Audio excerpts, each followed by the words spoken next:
Before they called you a genius, they called you illegitimate. And in 15th century Tuscany, that word was not an insult.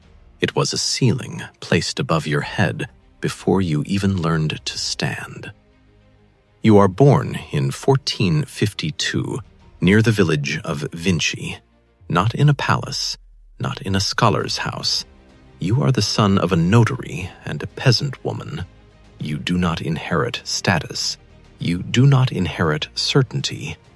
What you inherit is distance from privilege, from expectation, from belonging. You grow up between fields and stone walls, watching light fall across olive trees. Other boys learn Latin in formal classrooms. You learn how shadows move before sunset.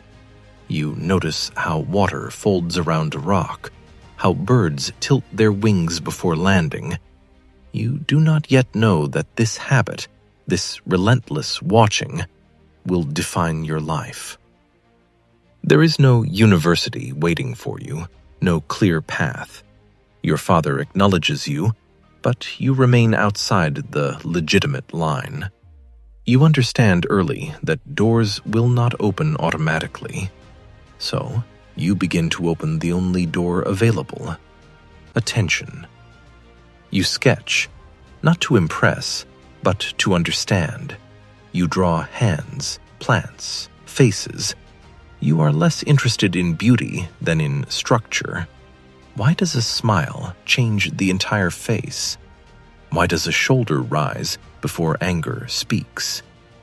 Adults begin to notice, not because you speak loudly, but because you see deeply.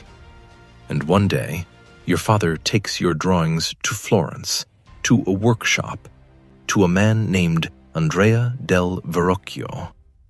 You do not know it yet, but this is the moment your quiet watching will meet ambition. And Florence does not reward observers. It rewards those who act. Florence does not welcome you gently. It tests you. You enter Verrocchio's workshop not as a prodigy, but as a pair of hands. You grind pigments, you clean brushes, you prepare wooden panels. Around you, boys compete for attention. Talent here is currency, and no one gives it away. But you are not distracted by rivalry. You are distracted by questions. Why does fabric fold the way it does? Why does light soften at the edge of skin? Why do painted faces look alive only when something invisible moves beneath them? One day, your master assigns you a small task in a larger work, an angel in a scene of baptism. It should be simple, it should blend in. It does not. Your angel breathes. The softness of the gaze, the subtle turn of the neck. It carries something the others cannot explain. They whisper that the pupil has surpassed the master. Verrocchio never says it aloud, but he sees it, and you see something else. Paint is not enough.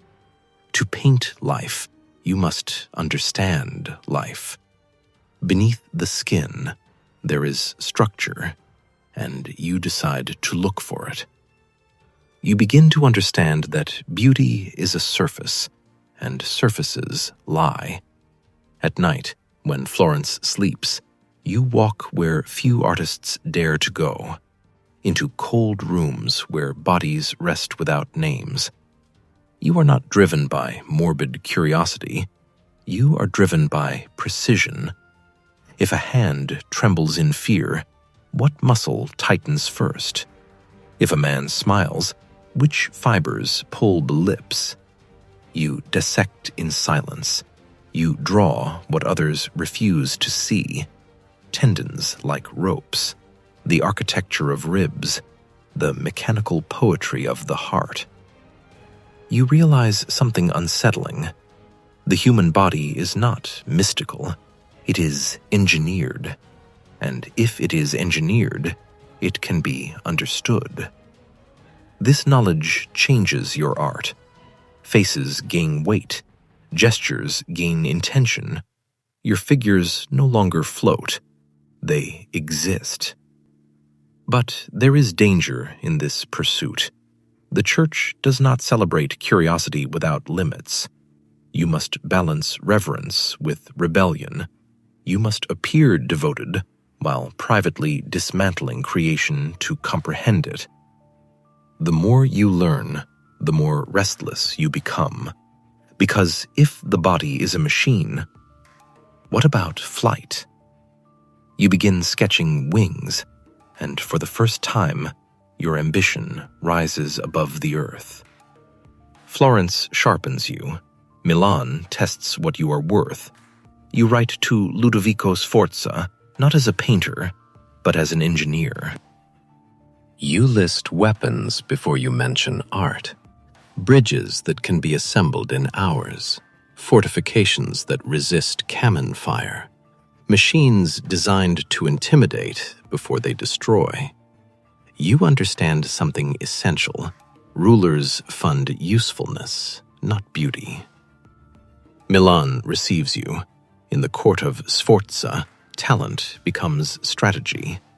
You design festivals, stage spectacles, build devices meant to astonish ambassadors. But behind celebration stands calculation. War is never far away. You sketch armored vehicles, rotating sides, systems of defense. You study motion the way others study prayer. Yet ambition expands faster than time. Among commissions, one project rises above the rest. A mural for the refectory of Santa Maria della Grazia. A final meal, a moment before betrayal. You decide it will not be decorative. It will be psychological. Each apostle must react differently.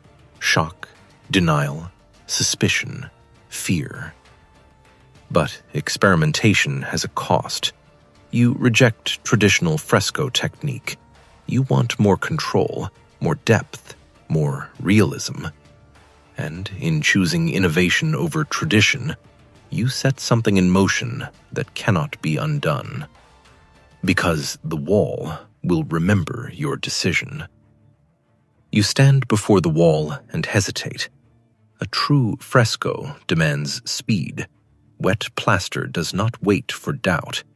But you do not work in haste. You study expressions for hours. You leave. You return. You change a hand by a fraction. You adjust a gaze by degrees no one else would notice. You want the moment after the words, "One of you will betray me," not drama, reaction. So you experiment, oil and tempera on dry plaster, slower, more flexible, more you. At first, it works. The room feels tense. Judas recoils. Peter leans forward. John softens into disbelief. Christ remains still, the center of a storm made of men. Visitors stare in silence. You have captured psychology on a wall. But months pass, then years. Moisture seeps in, colors fade, paint loosens. The wall begins to resist you. Your innovation turns fragile. You watch deterioration the way you once watched light on water. Carefully, quietly. And for the first time, you confront a truth you cannot dissect. Not everything you create will survive you. The mural becomes famous, and it begins to disappear. You leave Milan broken, Sforza toppled, armies sweep the streets, contracts vanish like smoke, patrons are gone. You are itinerant again, moving from town to town, sketchbook under your cloak. Each place offers small commissions, portraits, measurements of bridges. None offers a quartz steady workshop. In this drift, you begin a painting that will follow you for years. A woman who smiles as if she knows a private joke. You paint and repaint her, glazing and adjusting the curve of a cheek, the shadow under an eye. You never deliver it. You keep it near because it is not a commission, but practice, a laboratory for expression. Holding her lets you return, revise, pursue an infinitesimal truth. Why refuse money? Because some works are instruments, not products. One day, you will carry that painting to a king. But not yet. What keeps that smile? Florence again.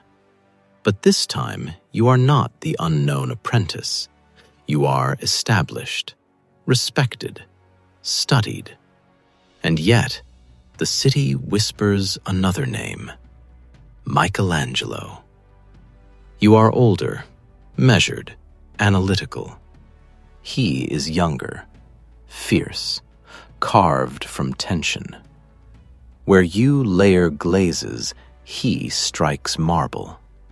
Where you revise, he commits. The Republic commissions you both for grand public works, walls large enough to swallow reputations. It becomes less about art and more about philosophy. You search for movement within stillness.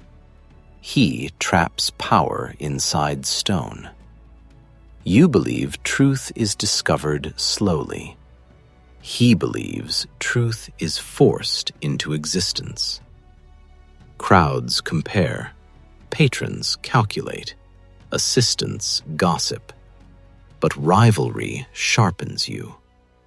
You return to anatomy, to structure, to mechanics of the human body.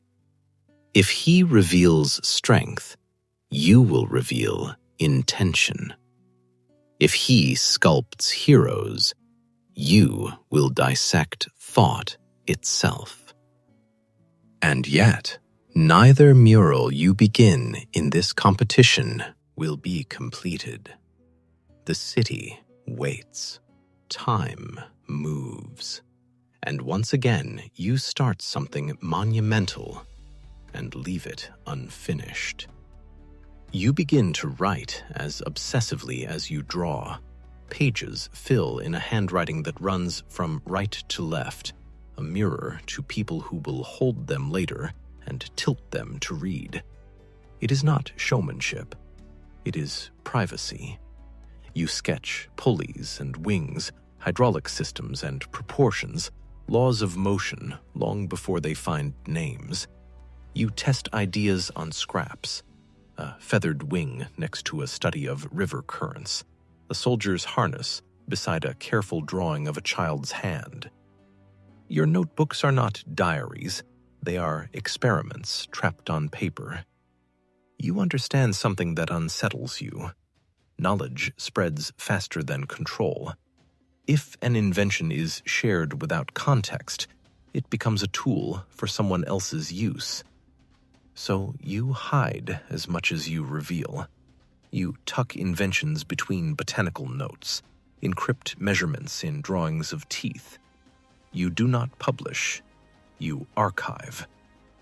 And yet, the choice to withhold is not cowardice, it is an ethical calculus. Who will carry these ideas, and into what wars? In sheltering your pages, you both protect and postpone the future. Small hook.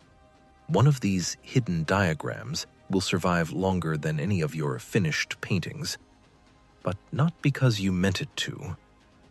France receives you like a relic and a resource. Francis I wants brilliance near his court. He offers comfort where Italian courts gave you storms. You arrive at the king's estate as an elder, escorted, attended. Men bring you warm meals. Courtiers bring praise. The king brings curiosity and a room where you can lay out pages without fear of thieves. Here you stop fleeing. You stop inventing for immediate survival and begin, for the first time in years, to inventory what you have learned. You teach, you advise on gardens and canals, you tinker with mechanisms while princes watch politely. Your notebooks travel with you like faithful instruments, but you no longer hide all of them. Some diagrams you entrust to pupils who promise care. And yet, comforts do not erase urgency. In quiet hours, you reconstruct the list of things left undone. Murals that decayed, machines only half-tested, a portrait that never left your chest. The palace gives you serenity. It cannot give you more years. Small hook. On a late evening, the king asks why you continue to work, and your answer is not about fame. On a late evening, the king asks you why you still work. You are no longer competing, no longer proving, no longer chasing patrons across hostile cities. Your hands are slower now. Your body reminds you of limits you once ignored. So why continue? You could speak of glory, of legacy, of how history will remember your name. But you do not. You tell him that the eye is never satisfied, that each answer reveals a deeper question, that understanding is not a destination, but a movement, like water searching for its level. In your final years, you revisit sketches instead of starting revolutions. You refine thoughts instead of launching grand commissions. The world sees an aging master. You see unfinished inquiry. And then, in 1519, your hand finally stops. Some will say you left too much incomplete, that neurals decayed, that inventions stayed on paper, that projects dissolved mid-vision. But they misunderstand you. You were never chasing completion. You were chasing comprehension. To finish a thing is to close it. To understand it is to open it.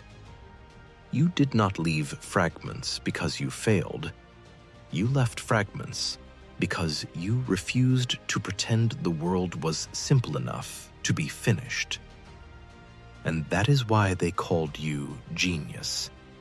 Not because you completed masterpieces, but because you kept looking when others decided they had seen enough.